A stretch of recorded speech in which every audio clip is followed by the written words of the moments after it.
कोई वैल्यू नहीं है तो थू है ऐसे प्रधानमंत्री के ऊपर कि डीजल पेट्रोल पे हमारा कोई कंट्रोल नहीं है। 2014 के अंदर जो चुनावी भाषण देते थे वो क्या पिछवाड़ा से बोलते थे?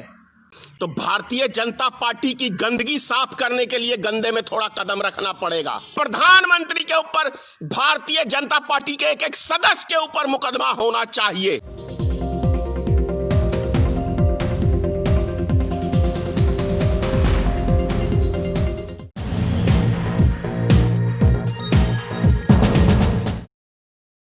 रविशंकर प्रसाद ने कल कहा प्रेस वार्ता के अंदर, कानून मंत्री जो हैं भारत सरकार के, उन्होंने कहा कि डीजल पेट्रोल पे हमारा कोई कंट्रोल नहीं है। यदि डीजल पेट्रोल के ऊपर आपका कोई कंट्रोल नहीं है तो 2014 के अंदर जो चुनावी भाषण देते थे वो क्या पिछवाड़ा से बोलते थे? कहां से बोलते थे? नरेंद्र मोदी बोलते थे, अमित शाह बोलते थे, हिंदुस्तान के जितने भी भाजपा के नेता हैं वो एक एक जो कांग्रेस पार्टी का विरोध करते थे, 2 रुपया सिलेंडर पे बढ़ जाता था तो ये सारे रोड पे उतर जाते थे। तो क्या तब पिछवाड़े से हल्ला करते थे या मुंह से बोलते थे? या आज पिछवाड़े से बोलते हो या मुंह से बोलते हो? इस बात की जानकारी दो देश की जनता को कि कहां से बोलते थे। यदि देश का प्रधानमंत्री की जुबान की कोई वैल्यू नहीं है, यदि गृह मंत्री के जुबान की कोई वैल्यू नहीं है तो थू है ऐसे प्रधानमंत्री के ऊपर।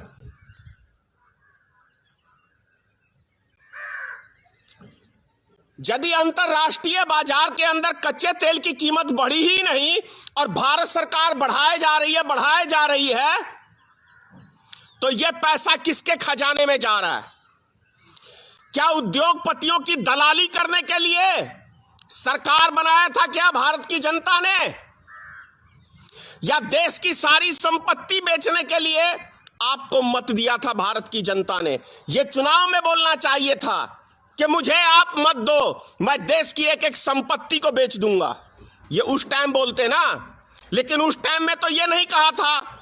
उस टाइम में तो कहा था कि हम भ्रष्टाचार के खिलाफ लड़ रहे हैं, जितना काला धन है विदेश में स्विस बैंक के अंदर उसको हम 100 दिन में लाएंगे, ये कहा था ना। 2 करोड़ नौजवान को रोजगार देने का ये कहा था ना। 100 दिन में महंगाई कम करने का कहा था ना। डीजल पेट्रोल 35 रुपए बेचने के लिए कहा था कि नहीं कहा था? नहीं कहा था तो या मुंह से बोल रहे थे? राजनीतिक दृष्टिकोण में यह शब्द कहीं भी किसी भी तरह से सही नहीं है, मैं खुद जानता हूं, लेकिन आज मजबूर कर दिया है भारतीय जनता पार्टी ने इस शब्द को प्रयोग करने के लिए, क्योंकि इनके कार्यकर्ता यही शब्द का प्रयोग करते हैं और इन्हीं की भाषा में अब इनको जवाब देना पड़ेगा देश के एक एक राजनीतिक दल के लोगों को।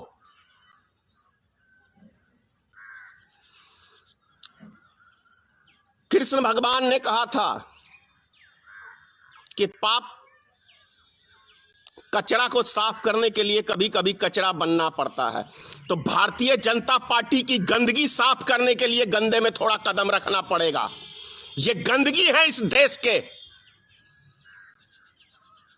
ये गंदगी है भारतीय जनता पार्टी इस देश का। अरे कानून मंत्री होके पेट्रोलियम मंत्री का बयान दे रहे हो, इतनी भी अकल नहीं है। पेट्रोलियम मंत्री क्या कर रहा था? वो भी अफीम की गोली खा के सो रहा था। यह बयान पेट्रोलियम मंत्री को देना चाहिए। और मंत्री क्या चीज के लिए बन गए हो भाई? एयर कंडीशन में सोने के लिए या हिस्सेदारी बांटने के लिए? क्या चीज के मंत्री हो? बोलो। यदि मंत्रियों का कुछ चलता ही नहीं, प्रधानमंत्री का कुछ चलता ही नहीं, तो गद्दी पे क्यों बने हुए हो?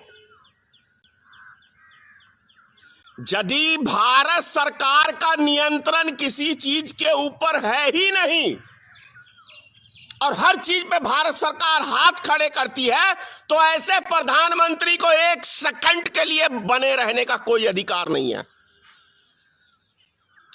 फैशन करने के लिए प्रधानमंत्री देश की जनता ने नहीं चुना था। जुमलेबाजी करने के लिए देश की जनता ने प्रधानमंत्री को नहीं चुना था। विदेश घूमने के लिए देश की जनता ने प्रधानमंत्री को नहीं चुना था। जब प्रधानमंत्री ने कहा 56 इंच का सीना, तो देश की जनता ने सोचा इसके अंदर कुछ दम है, यह कुछ भारत के लिए कर सकता है, यह कुछ देश की जनता के लिए कर सकता है। इसके विश्वासघात करने के लिए प्रधानमंत्री बने हो क्या देश की जनता के साथ? क्या विश्वासघात नहीं किया है देश की जनता के साथ? भारतीय जनता पार्टी के ऊपर क्यों ना मुकदमा हो, देश के प्रधानमंत्री के ऊपर, भारतीय जनता पार्टी के एक एक सदस्य के ऊपर मुकदमा होना चाहिए, क्योंकि इन्होंने छला है 130 करोड़ जनता को। उनका विश्वास छला है, उनका भरोसा तोड़ा है 130 करोड़ जनता।